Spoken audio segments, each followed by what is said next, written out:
Hi everyone, before I start this video, make sure that you're a part of my Discord server by joining the link in the description box below. And in this video, we'll be going over A-Level Accounting 2025, May-June, Paper 4-2, question number 1. This is the structured Paper 4, which consists of 2 questions. Each of them will be of 25 marks and the total time limit for the paper is 1 hour. So ideally, you should be spending about 30 minutes in order to solve each question. And in this video as well, we'll be attempting to solve this question 1 under 30 minutes. So without any further delay, let's get started. Babar owns a factory producing bottles which he sells to local drinks companies. There is a considerable area in the factory which is not occupied. Babar is considering how to best use this space. He has 2 options. So for option 1, Babar has good relations with the drinks companies. He thinks he could invest in some machinery which costs 224,000. So this is the initial cost, which will be our initial outlay for the year 0. And this is clearly a question related to investment appraisal. And produce fruit juice, which he would also sell to them. Production would run for 4 years, as this is the expected life of the machinery. It would have no residual value. It means that by the end of the 4th year, the total cost will be depreciated and the net book value of this machinery will be 0. His estimates of revenues and costs are as follows. Okay. For sales, we have been given the barrels of fruit juice sold and we have the selling price per barrel. So in order to figure out the total revenue, we just need to multiply these 2 figures. Then we also have the variable cost. Ingredients and labor are expected to be 52 per barrel and selling and distribution costs are expected to be 3 per barrel. And this is supposed to be constant for all 4 years. Fixed costs excluding depreciation. We do not include depreciation when we are calculating our net cash flows because net cash flow is just our cash inflow minus cash outflow and depreciation is a non-cash expense. So this should not be included while calculating net cash flow and it's good that that is excluded in this case. This would amount to 60,000 a year in years 1 to 3 and 64,000 in year 4. So for the first 3 years, our fixed cost will be 60,000. And for the 4th year, it will be 64,000. Okay, let's go over option 2 as well. Babar is sure that he could rent out the unoccupied space. It would cost him 950 to get this space ready, advertise for a tenant, and get the lease prepared. The amounts he would charge are as follows. So we would get 1,500 as rent for the first 3 years and 1,800 for the 4th year. Let's take a look at our first question. We need to calculate the net cash flow for each year 1 to 4 for option 1. Okay, so we need year 1, 2, 3, and 4. Alright, in this case, we have been given the selling price per barrel and we also have the variable cost per barrel. So that is 52 for our ingredients and labor, and for the selling and distribution cost, it is 3. So our total variable cost will just be 52 plus 3, which will be 55 per barrel. And since we already have the selling price and the variable cost, it will be easier if we calculate the contribution per unit. Or in this case, the contribution per barrel. So we can just subtract 55 from all of the selling prices. So for year 1 and 2, that will be 80 minus 55, which results in 25. For year 3, that's 82 minus 55, which results in 27. And for year 4, that is 86 minus 55, which results in 31. Now, we can create 2 different columns. The first thing we can do is figure out our contribution, the total contribution. Then we have been given the fixed costs as well. And then we will get our net cash flow. Okay, let's take a look above. In order to calculate the total contribution, we just need to multiply the contribution per barrel to the barrels of fruit juice sold. So for year 1, it will just be 4,000 times 25, which results in 100,000. Then for year 2, the number of barrels is 5,000. So the total contribution will be 5,000 times 25, which results in 125,000. Then for year 3, that will be 5,000 times 27, which results in 135,000.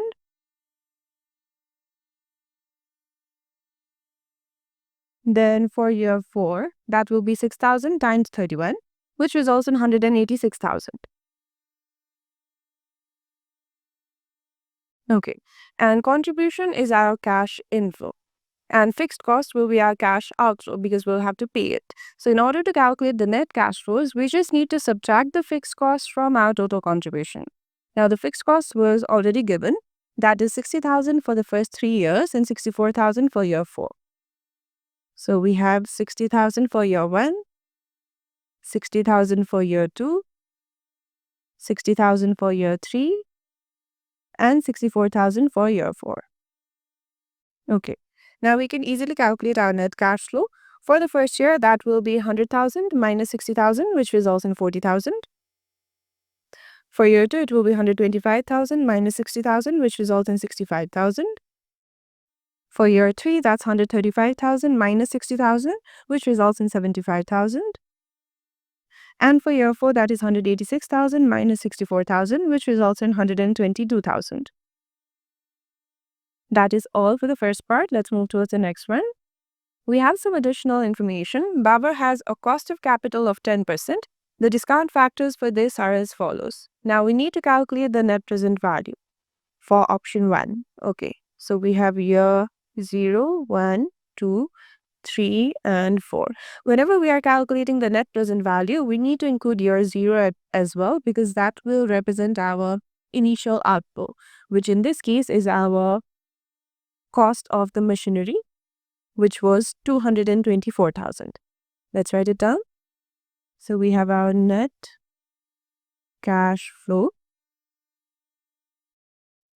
This will be negative because we have to pay this amount in order to acquire the machinery. Then we can just copy down the net cash flow: 40,000, 65,000, 75,000, and 122,000. So 40, 65, 75, and 122. Then in order to calculate the net present value, we need to multiply the net cash flow by the discount factor at the rate of cost of capital. And in this case, the cost of capital is 10%. So we can write our discount factor. This is at 10%. And always remember that the discount factor for year 0 will be 1, regardless of the rate. So it will be 1 for 10% as well as 90%. Now we can copy down the discount factor for the remaining years. So 0.909 for year 1, 0.826 for year 2, 0.751 for year 3, and 0.683 for year 4. Now we can calculate the present values. So we calculate the present values by multiplying the net cash flow by its corresponding discount factor. So for year 0, it will just be 224,000 times 1, which will again be negative 224,000. For year 1, it will be 40,000 times 0.909, which will result in 36,360. For year 2, it will be 65,000 times 0.826, which results in 53,690. For year 3, it's 75,000 times 0.751, which results in 56,325. For year 4, it's 122,000 times 0.683, which results in 83,326. Now, in order to calculate the net present value, we just need to add up the present values. So that will be negative 224,000 plus 36,360 plus 53,690 plus 56,325 plus 83,326, which results in positive 5,701. And in this case, since the net present value is positive, it will be favorable for Babar to invest in this machinery and go ahead with option 1. Let's take a look at the next part. We need to repeat the same process for option 2 as well. Okay. So again, we have year 0, 1, 2, 3, and 4. For option 2, we are considering renting out the unoccupied space. It would cost him $950 to get the space ready, which means that in this case, this will be our initial outflow. The amount that we have to pay at time 0. So that will be the amount for year 0. Net cash flow. We have to invest $950 in order to get the space ready so that we can rent it out. Then we have been given the rent values as well. For 1, 2, and 3, it will be $1,500. For year 4, the rental income will be $1,800. And this will be our net cash flow, the amount that we will be receiving in the years 1, 2, 3, and 4. So $1,500 for 1, $1,500 for 2, $1,500 for 3. then 1800 for year 4. Now we repeat the same process. So we are still using the cost of capital at 10%. So we need to implement the discount factor at 10%. So for this case as well, we will just be copying down the same discount factor. And for year 0, it will be 1. So we have 1, then we have 0.909, 0.826, 0.751, and 0.683. Now we multiply these two together in order to figure out the present value. Okay, for year 0, that will be 950 times 1, so the same value. For year 1, it's 1500 times 0.909, which results in 1363.5. For year 2, it's 1500 times 0.826, which results in 1239. For year 3, it is 1500 times 0.751, which results in 1126.5. For year 4, it is 1800 times 0.683, which results in 1229.4. Now, in order to get the net present value, we just add it up. So that's negative 950 plus 1363.5 plus 1239 plus 1126.5 plus 1229.4, which results in the value of 4008.4. So for option 2 as well, we are getting a positive net present value. So if Babar were to invest in option 2, it would also be favorable. But as compared to option 1, it will be less favorable because option 1 has a higher net present value as compared to option 2. That's all for the second part. Let's move towards the next one. We have been given some additional information. Babar's brother has told him that it is important to choose the option which has a shorter payback period. Now we need to state what is meant by the payback period. So payback period is the time required for us to get our initial outflow back from the net cash flow that we earn in the future years.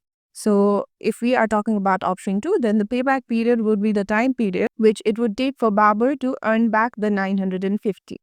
So in this case, it will be under less than a year because within year 1, we are earning a total of 1500. And if we talk about option 1, then it would be the time period when we get back our initial investment of 224,000. And in this case, I think it would take us the entire 4 years because we're only getting a lower amount back in the years 1, 2, and 3 as compared to our initial outflow.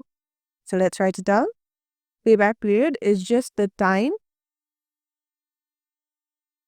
taken to recover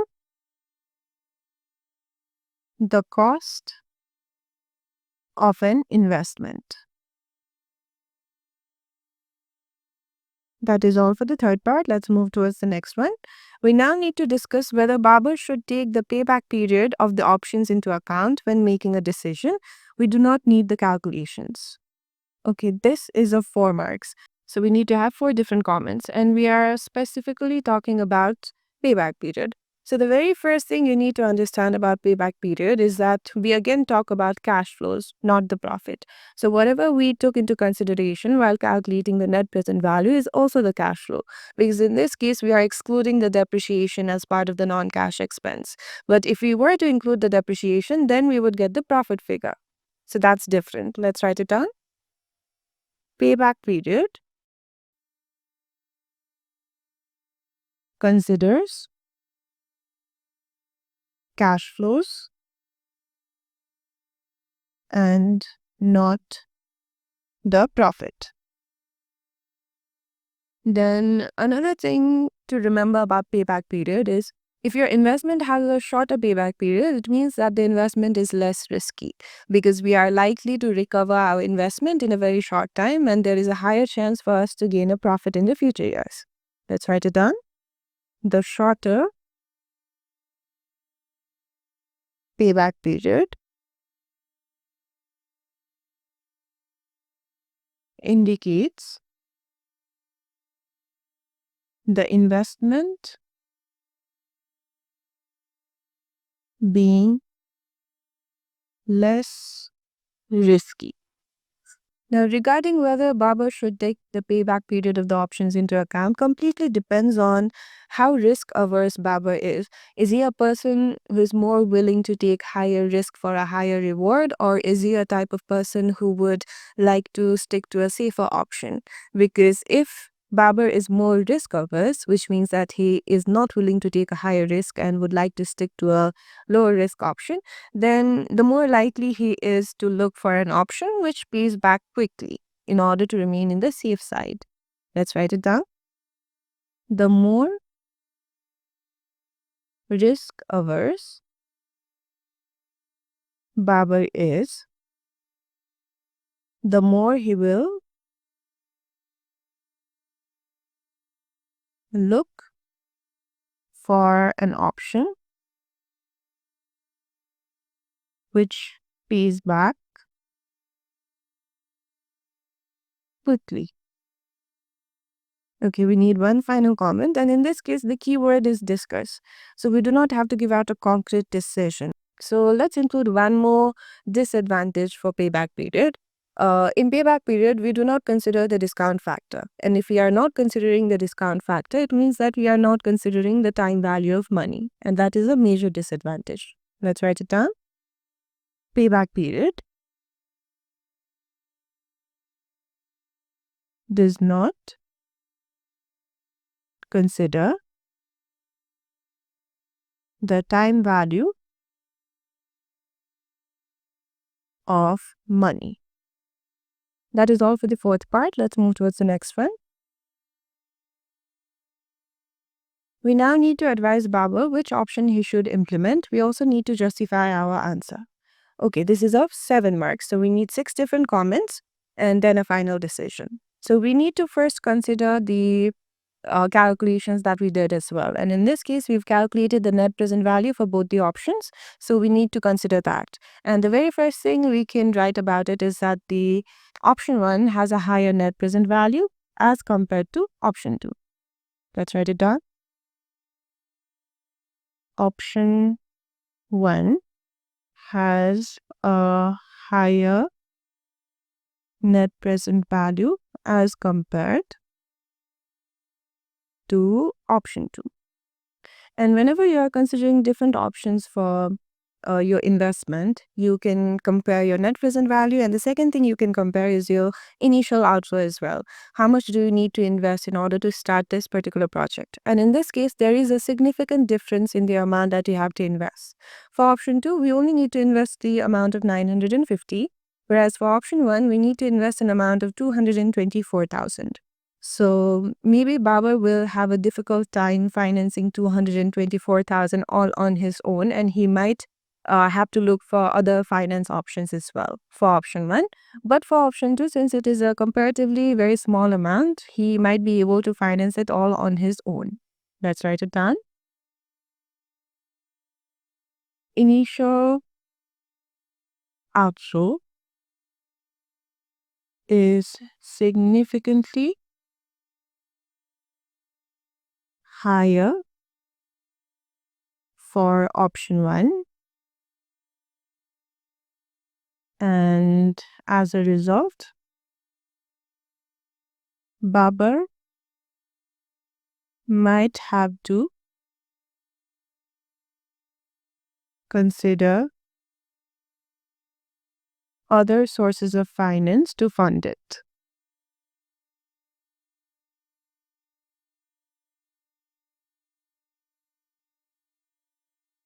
Okay, we've compared the net present value and the initial outflow. Then we also talked about payback period. So we can consider that as well. And we do not really need to make any calculation because it is quite clear from our values itself. Since we only require 950 back from option 2, and in year 1 we are getting 1500, it means that the payback period is less than 1 year for option 2. Whereas for option 1, we need to get back 224,000, and we can see that the earnings for the first 3 years combined will still be lower than 224,000. So we need to wait for more than 3 years in order to get our initial investment back for option 1. And this results in option 1 being a riskier option as compared to option 2. Let's write it down. The payback period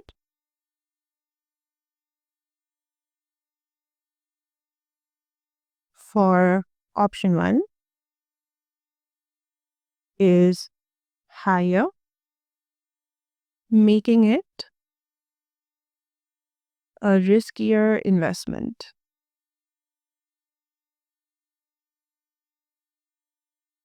Okay, now let us also go over the two options. For option two, we are just renting out the space, whereas for option one, we are producing the fruit juice on our own. And in order to produce the fruit juice, labor will also be required, which means that option one might provide employment opportunities for local people. Let's write it down.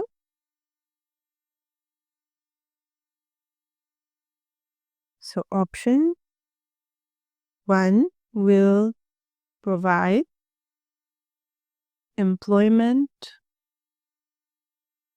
opportunities to local people. And since option one requires the whole production process and option two is just leasing or renting out our unoccupied space, option one will involve more work as well as stress as compared to option two. Let's write it down. Option one will involve considerably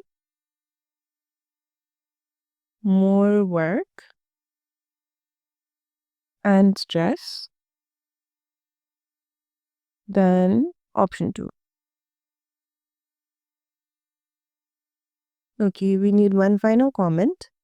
So, option one, we are purchasing a machinery and the life of the machinery is only for 4 years. So, if we wish to continue the production of fruit juice in the beginning of year five, we will have to purchase another machinery. But for option two, we are renting out the space and we can renew the rental process for the fifth year as well, and it will not require any new investment. Let's write it down. For option two, the tenant might stay longer than 4 years with no additional outlay. It means that we do not have to invest any new amount to continue the rental for year five. Now, based on these factors, we need to make a final decision.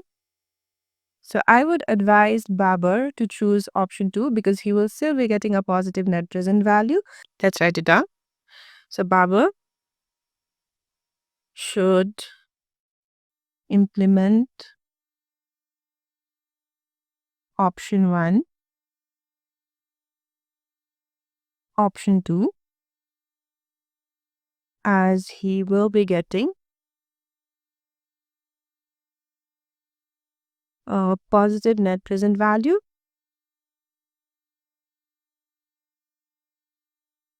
with lower investment and workload. All right, that is all for the fifth part. Let's move towards the next one. Now we need to name one other method of investment appraisal which Baba could use. So under our syllabus, we talk about 5 different methods of investment appraisal. The very first one is accounting rate of return. Then we talk about payback period. We talk about discounted payback period as well. We talk about net present value and the internal rate of return. We've already considered net present value and payback period. So your answer can include accounting rate of return or internal rate of return. Let's write down the accounting rate of return, and this is also known as ARR. Alright, that is all for the sixth part as well as the entire question. If you found this video useful, make sure that you like the video and leave a comment below, and make sure that you're subscribed to the channel and hit the bell icon so that you do not miss any of these videos in the future. Thank you.